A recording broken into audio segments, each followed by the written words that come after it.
जय भीम साथियों। जय भीम। मैं आज यहाँ पर इतनी बड़ी संख्या में हमारी महिलाएं जो मौजूद हैं, उनको देखकर लगता है कि हमारी महिलाओं ने ऐनक पहन हाथी पर सवार चंडीगढ़ जाने का मन बना लिया है। मैं यहाँ पर मौजूद आज इतनी बड़ी संख्या में हमारी माताएं बहनें, हमारे बड़े बुजुर्ग और यहाँ आज इतनी बड़ी संख्या में हमारे युवा साथी, जिन्होंने अपने दिन में से इतना कीमती समय निकालकर हम सबको सुनने आए, आप सभी का तहे दिल से धन्यवाद करता हूं। और आज की इस विशाल कार्यकर्ता सम्मेलन को सफल बनाने के लिए जो हमारे बसपा और एनएलओ के सभी छोटे बड़े पदाधिकारी एवं नेतागण और हमारे महत्वपूर्ण हमारे मूवमेंट की जान, हमारे कार्यकर्ता जिन्होंने इतनी मेहनत कर इसको सफल बनाया, तो आप सभी को भी मैं तहे दिल से धन्यवाद करता हूं।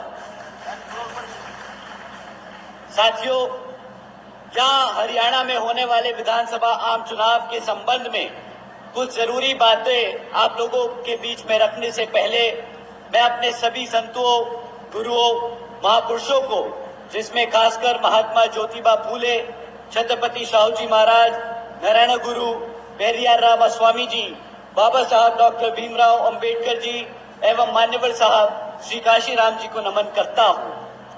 साथियों, मैं बहुजन समाज पार्टी की राष्ट्रीय अध्यक्ष व उत्तर प्रदेश की 4 बार मुख्यमंत्री व पूर्व सांसद आदरणीय बहन जी के नाम से लोकप्रिय बहन कुमारी मायावती जी को भी तहे दिल से आभार प्रकट करता हूं। साथियों, जिन्होंने अपनी पूरी जिंदगी वामसेव, डीएस4 व बीएसपी के जन्मदाता एवं संस्थापक मान्यवर साहब श्री कांशीराम जी के बताए हुए रास्ते पर चलकर परम पूज्य बाबा साहब डॉक्टर भीमराव अंबेडकर जी के मानवतावादी एवं आत्मसम्मान व स्वाभिमान के मूवमेंट के कारवां को अपने आजीवन त्याग, तपस्या व कड़े संघर्ष के जरिए नई राजनीतिक ऊर्जा, शक्ति व पहचान दी है तथा उत्तर प्रदेश जैसे विशाल व महत्वपूर्ण राज्य में 4 बार बहुजन समाज पार्टी के नेतृत्व में सरकार बनाकर खासकर बहुजन समाज के लिए एक ऐसी मिसाल है जिससे प्रेरणा लेकर करोड़ों लोग यहाँ आज हरियाणा में भी सामाजिक परिवर्तन व आर्थिक तरक्की के मिशनरी कार्य से जुड़े हुए हैं। इतना ही नहीं, बल्कि मैं खुद भी उनके इस नेतृत्व से प्रभावित होकर बीएसपी मूवमेंट से जुड़ा हूं और उनके पदचिन्हों पर चलकर इस मिशनरी दायित्व, कर्तव्य व फर्ज को अपनी आखिरी सांस तक निभाने की पूरी कोशिश करता रहूंगा। साथियों, आज हमारे alliance partner Indian National Lokdal के संस्थापक व पूर्व उप प्रधानमंत्री श्री चौधरी देवीलाल जी को भी तहे दिल से नमन करते हैं। साथ ही साथ एनएलओ के राष्ट्रीय अध्यक्ष व श्री ओम प्रकाश चौटाला जी और आज हम सबके बीच में मौजूद एनएलओ के राष्ट्रीय महासचिव और हमारे गठबंधन की ओर से हरियाणा प्रदेश के मुख्यमंत्री के उम्मीदवार श्री अभय सिंह चौटाला जी को तहे दिल से आभार व स्वागत प्रकट करते हैं। साथियों, इससे पहले मैं यहाँ विधानसभा आम चुनाव के मुद्दे आप लोगों के बीच में रखूं, मैं हाल ही में ऑनरेबल सुप्रीम कोर्ट के सब कास्ट कैटेगराइजेशन के जजमेंट के ऊपर आप लोगों से 2 मिनट बात करना चाहूंगा, जिसके संबंध में आदरणीय बहन कुमारी मायावती जी ने भी अभी कुछ ही दिन पहले प्रेस कॉन्फ्रेंस कर हम सबको उसके बारे में अवगत कराने का काम किया था। साथियों, ये जो सब कास्ट कैटेगराइजेशन का जजमेंट अभी पास हुआ है सुप्रीम कोर्ट जी से, तो इसका मतलब क्या है मैं आपको मूल्य में बताता हूं। साथियों, ये जो ऑर्डर पास हुआ है, इसके तहत राज्य की सरकारों को पूरी ताकत दे दी गई है, जिसके तहत वो SC/ST कास्ट के अंदर जो रिजर्वेशन की सुविधा है उसको अपनी मनमर्जी से किसी भी जाति को निकालकर हटा सकती है और किसी भी जाति को उस SC/ST में रिजर्वेशन देने की ताकत रखती है। साथियों, जो ये रिजर्वेशन का मुद्दा है, ये बाबा साहब ने सिर्फ और सिर्फ हमारे राष्ट्रपति जी को और पार्लियामेंट को, हमारी पार्लियामेंट को छेड़खानी का दिया था। ताकत सिर्फ उन्हीं के पास थी कि इस सूची में किसको रिजर्वेशन दिया जाए और किसको ना दिया जाए, वो सिर्फ और सिर्फ पार्लियामेंट और राष्ट्रपति जी के पास था। परंतु ये जजमेंट के तहत ये अब ताकत उठाकर राज्य की सरकारों को दे दी गई है। अब इससे आपका क्या नुकसान है साथियों? इससे हमारे SC/ST भाइयों का ये नुकसान है कि अब राज्य की सरकारें अपने मन मुताबिक हमारे बीच में मनमुटाव पैदा करने के लिए एक जाति को रिजर्वेशन की फैसिलिटी देगी और दूसरी से छीन लेगी। साथियों, ये राजनीतिक टूल बन जाएगा, ये वोट बैंक का टूल बन जाएगा, ना कि जिस शिद्दत से, जिस कारण से ये रिजर्वेशन की फैसिलिटी दिलाई गई थी हमारे समाज को, ये उससे हटकर आज एक राजनीतिक टूल बनकर रह जाएगा। और साथियों, जैसा कि आदरणीय बहन जी ने कहा है कि ये समय के साथ हमारे सभी SC/ST जातियों को हटाकर आम जातियों में बांटने का काम करेंगे। तो साथियों, आपसे दरखास्त है कि इस मुद्दे पर आप लोग अपने समाज में, अपने घर घर गांव में जाकर बात करें और इसका, जैसा कि बहन जी ने खंडन किया है, आप लोग भी बड़े पैमाने पर खंडन करें।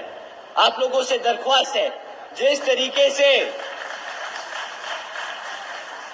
तरीके से अंग्रेजों ने भारत को बांटा था, उसी तरीके से ये कांग्रेस और भाजपा की सरकारें हमारे SC/ST समाज को बांटने का काम करेंगी। इसके जरिए साथियों, ये लोग जो अपने आप को संविधान के रक्षक बताते हैं, उन्हीं के वकीलों ने सुप्रीम कोर्ट के सामने खड़े होकर इस पे हामी भरी थी। साथियों, यही है आपके असली गुनहगार, यही है आपके दुश्मन जो आपको अंदर से खोखला करने की कोशिश कर रहे हैं। तो साथियों, आपसे दरखास्त है कि इसका खंडन करें, इसके चक्कर में ना पड़ें। और जैसे आदरणीय बहन कुमारी मायावती जी ने कहा है कि इससे हमारे समाज को बांटने का काम किया जाएगा।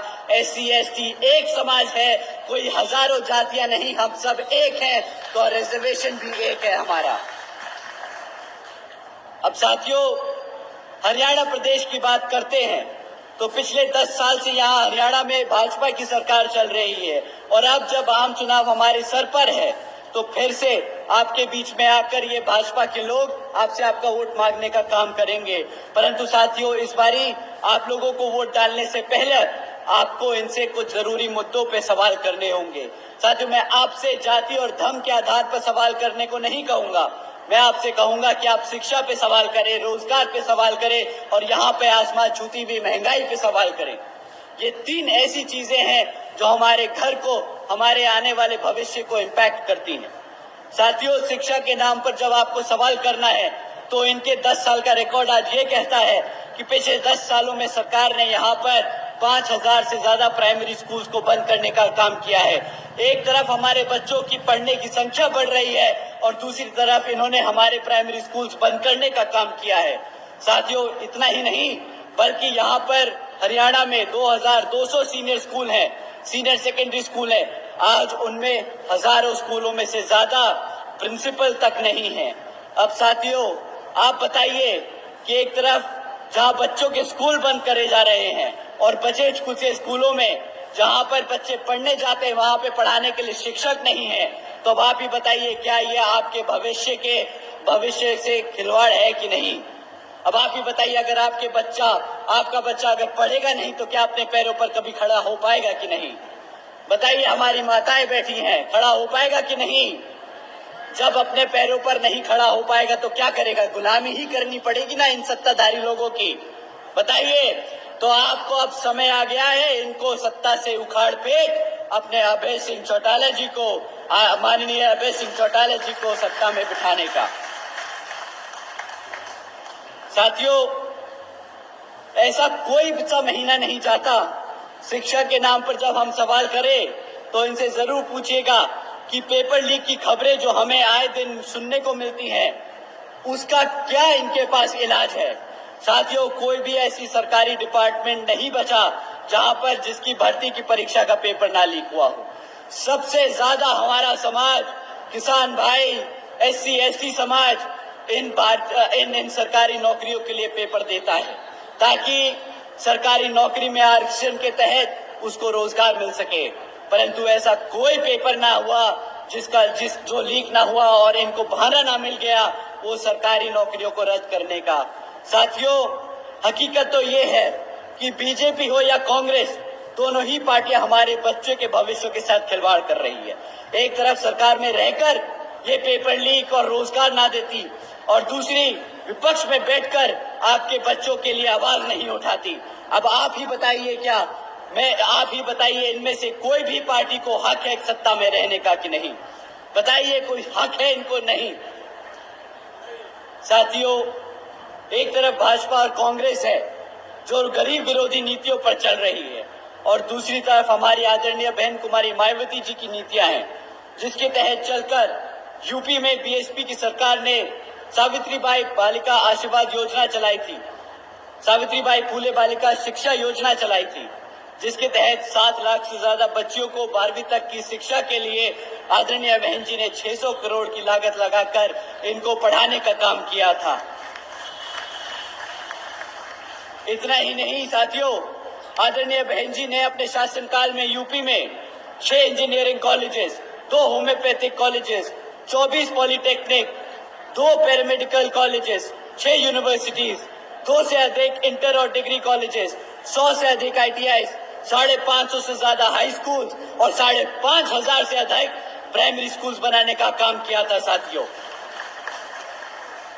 और अभी इतिहास में पहली बार हमारे सरकारी स्कूल्स, हॉस्टल्स और कॉलेजेस में हमारे सभी OBC, गरीब और वंचित समाज के बच्चों के लिए 27% आरक्षण के इंतजाम किया था साथियों। भारत में पहली बार ऐसा हुआ था। तो साथियों, ये लिस्ट इतनी लंबी है कि अगर मैं आपको पूरी लिस्ट सुनाने बैठूं तो मेरा गला सूख जाएगा और समय खत्म हो जाएगा, परंतु वो लिस्ट खत्म नहीं होगी। इसी तरह मुझे पूरा विश्वास है, बहन जी को पूरा विश्वास है कि जब आप आदरणीय अभय सिंह चौटाला जी को मुख्यमंत्री बनाकर चंडीगढ़ की गद्दी पे बिठाएंगे तो उसी तरह उतनी मेहनत से आपके बच्चों के लिए स्कूल्स और कॉलेजेस खोलेंगे। साथियों, आज यहाँ पर रोजगार के नाम पर पिछले 10 सालों में इतना बड़ा मजाक हुआ है कि आज यहाँ 40% युवा बेरोजगार घूम रहा है। हमारा हरियाणा का 40% युवा बेरोजगार घूम रहा है। इतना ही नहीं साथियों, बीजेपी पिछले 10 सालों से सरकार में लगातार आसीन है, उसके बाद भी आज यहाँ 2 लाख सरकारी नौकरियां खाली पड़ी है। एक तरफ लेकर कुल मिलाकर एक तरफ ये भाजपा की सरकार कौशल विकास निगम जैसी योजना चलाकर पक्की नौकरियां नहीं कच्ची नौकरियां देती हैं और उसमें भी वो इसलिए कच्ची नौकरियां देती हैं ताकि आपको उन 2 लाख सरकारी नौकरियों पर रिजर्वेशन न देना पड़े। साथियों, एक तरफ बीजेपी की सरकार ऐसे काम कर रही है, दूसरी तरफ हमारे लोगों को गरीब, कमजोर और बेहाल बनाने का काम कर रही है। तो दूसरी तरफ कांग्रेस की सत्ता में बैठी कांग्रेस के सारे MLA विपक्ष में बैठकर बीजेपी को घेरने का काम नहीं कर रहे, उनसे सवाल नहीं उठा रहे, उनको काले झंडे नहीं दिखा रहे, वो उनके साथ मिले हुए आपके बच्चों को गरीब और आपको गुलाम बनाने का काम कर रहे हैं। साथियों, एक तरफ तो ये कांग्रेस और भाजपा ही है, दूसरी तरफ बहन जी की सरकार के दौरान 90,000 से अधिक शिक्षकों को रोजगार मिला था, 1 लाख से अधिक सफाई कर्मचारियों को रोजगार दिया गया था, 2 लाख से अधिक जवानों को पुलिस फोर्स में भर्ती किया गया था और 30 लाख से अधिक हमारे अपर कास्ट समाज के कमजोर बच्चों को विभिन्न सरकारी नौकरियों देने का काम किया था। साथियों, ये सिर्फ 5 साल का काम है, ये सिर्फ 5 साल का काम है। एक तरफ भाजपा 10 साल से राज कर रही थी, उससे पहले कांग्रेस 10 साल से राज कर रही थी और आज भी 40% युवा बेरोजगार है। तो बताइए, इनकी मंशा पे आपको शक होता है कि नहीं? लगता है कि ये लोगों ने गद्दारी करी है कि नहीं? साथियों, इतना ही नहीं, बहन जी के शासनकाल में सरकार के दौरान कृषि और एवं संबंधित कार्यों में मिनिमम वेज इसको भी 55 रुपए से बढ़ाकर 100 रुपए कर दिया गया था प्रतिदिन। इतना ही नहीं, क्रीमी लेयर की वार्षिक आय को भी 3 लाख रुपए से बढ़ाकर 5 लाख रुपए करा था। और यहाँ पर हमारे किसान भाई बैठे हैं, उनको जानकर हैरानी होगी, रातों रात आदरणीय बहन जी ने गन्ना के दाम दुगने कर दिए थे। जिस तरीके से यहाँ पर आदरणीय अभय जी सरकार में आकर आपके लिए करेंगे। साथियों, बहन जी के गवर्नेंस मॉडल के तहत चलकर ही बसपा की सरकार ने प्रदेश के सभी समाज के लोगों को अपने पैरों पर खड़ा कर उनको स्वाभिमान से जीने का अधिकार दिलाया। और अब साथियों, अगर हम महंगाई की बात करें, अगर महंगाई की बात करें तो महंगाई भी आसमान छू रही है। एक समय था जब ये भाजपा के लोग सड़क पर से गैस का सिलेंडर लिए घूमते थे, बोलते थे 400 रुपए का गैस सिलेंडर बहुत महंगा। और आज आप गैस का सिलेंडर का दाम पता करा लीजिए साथियों, आज गैस का सिलेंडर 1000 रुपया पार कर चुका है। अब इनको गैस का सिलेंडर याद नहीं आता, अब इनको स्टारबक्स में कॉफी पीनी है, अब इन्हें पिज्जा हट में पिज्जा खाना दिख रहा है, पर इनको गैस का सिलेंडर हमारी माताओं बहनों का नहीं दिखता महंगा। साथियों, जब महंगाई को नजरअंदाज कराना हो तो ये आपको बोलते हैं मुफ्त में राशन ले लो। बड़े गर्व से बोलते हैं कि 80 करोड़ जनता को हमने मुफ्त में राशन दिया। इनसे कोई पूछे कि अगर मुफ्त में राशन दिया है तो उसकी लागत क्या है? मुफ्त में राशन मिलने की लागत साथियों, आपको 1000 रुपए का राशन नहीं मिलता। साल का 12,000 रुपए से राशन से ज्यादा का राशन नहीं मिला आपको। पर अगर आपके घर में हर एक बच्चे को एक एक नौकरी भी मिल जाती तो वो साल का 2.5 लाख कमाकर आपके झोली में भरता। इन्होंने आपको 2.5 लाख का चूना लगाया 12,000 देकर, महंगाई से भटकाया और ये अनाज देकर। साथियों, ऐसी स्कीमों से आपको गुलाम बनाने का काम किया जा रहा है, आपको बच्चों को रोजगार देकर अपने पैरों पर खड़ा नहीं। साथियों, अगर यहाँ पर आप एनएलओ और बसपा की सरकार को बनाएंगे तो जिस तरीके से यूपी में बहन जी ने लोगों को रोजगार देने का काम किया, उससे दुगनी तेजी से यहाँ पर श्री अभय सिंह चौटाला जी आपके बच्चों को रोजगार देने का काम करेंगे। साथियों, इन्हीं कुछ जरूरी बातों के साथ ही अब आप सभी लोगों से मेरी व खासकर आदरणीय बहन कुमारी मायावती जी की भी ये विशेष अपील है कि इस विधानसभा आम चुनाव में आप सभी लोग हर मोर्चे पर सावधान रहें। आपका वोट बहुत कीमती है, आपका वोट कोई खरीद ना पाए, आपका वोट कोई लूट ना पाए, आपका वोट कोई पढ़ने से रह ना जाए। साथियों, जाति बिरादरी, धन बल, मंदिर मस्जिद या किसी भी भावना आदि के नाम पर कोई स्वार्थी अपने जाल में फंसाकर आपके वोट का दुरुपयोग ना कर ले, क्योंकि साथियों, देश के हर एक महिला, पुरुष व युवा को वोट डालने का अधिकार यहाँ परम पूज्य बाबा साहब डॉक्टर भीमराव अंबेडकर जी की अति महत्वपूर्ण देन है। मैं आप सभी से एक बार फिर से खास अपील करता हूँ कि आप लोग यहाँ अपने अपने क्षेत्रों में जहाँ बसपा और एनएलओ के विधानसभा उम्मीदवार चुनाव लड़ रहे हैं, तो आप उन लोगों को वोटिंग मशीन पर बसपा का हाथी चुनाव चिन्ह और एनएलओ का चश्मे का चुनाव चिन्ह के सामने वाले बटन को दबाकर यहाँ पर उन्हें भारी मतों से जिताकर विधानसभा में भेजने का काम करें, ताकि आने वाले समय में आप सब हमारे अपने श्री अभय सिंह चौटाला जी को मुख्यमंत्री के रूप में देखकर आपके लिए काम करने का मौका दें। अब अंत में मैं अपनी बात यहाँ खत्म करने से पहले अपनी सारी माताएं बहनें, सारे बड़े बुजुर्ग, हमारे सभी युवा साथी, हमारे सभी प्रेस के, हमारे मेहनतकश गीतकार, हमारे सभी कार्यकर्ता और नेतागण, आप सभी का मैं तहे दिल से धन्यवाद करता हूं और आपसे विनती करता हूं कि अब हमारे मुख्य अतिथि श्री अभय सिंह चौटाला जी की आप बात सारी ध्यान से सुने। वो आपको आकर बताएंगे कि किस तरह आपके लिए यहाँ पे काम किया जाएगा। तो एक बार जोरदार तालियां हमारे श्री अभय सिंह चौटाला जी के लिए।